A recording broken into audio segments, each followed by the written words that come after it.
Sa mga kuys. Ngayong araw ay araw ng Sabado mga kuys. Wala tayong ginagawa. Pero meron pala tayong ginagawa. Kasi nagbibilad tayo ng palay para may bigas tayo. Napaubos na yung bigas natin mga kuys. Nagbilad tayo ng palay. Nandito ako. Nandun yung nakabilid kong palay sa may court. Malapit lang. Binabantayan ko sinisilip-silip ko rito kasi may mga manok. Maraming manok dito. Nandito ako sa duyan. Dalawang sakong binilad natin. Papagiling natin yan para maging bigas. Yung nakarang araw, nag-ani tayo. Inani natin yung tirang isang kahon. Binilad ko kahapon.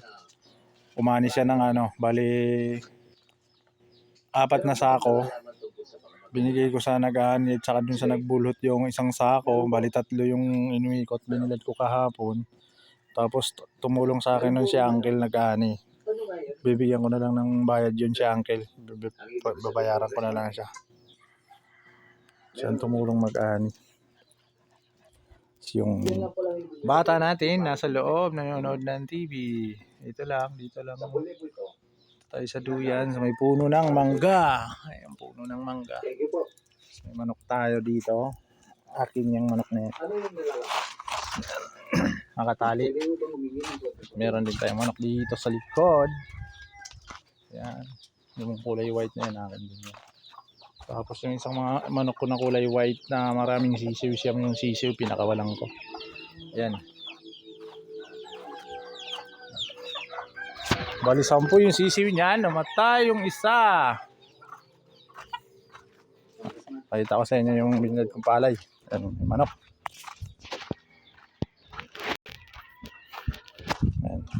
Hilahin lang natin yung tali. Psst. Psst. Psst. Isa court. Malapit lang to sa sobrang lapit lang sa bahay itong court na to. Whole court to. Kami nagbibilad ng palay. Buti na lang uminit ngayon, sana matuyo at magiling na namin bukas or mamayang hapon. Peace.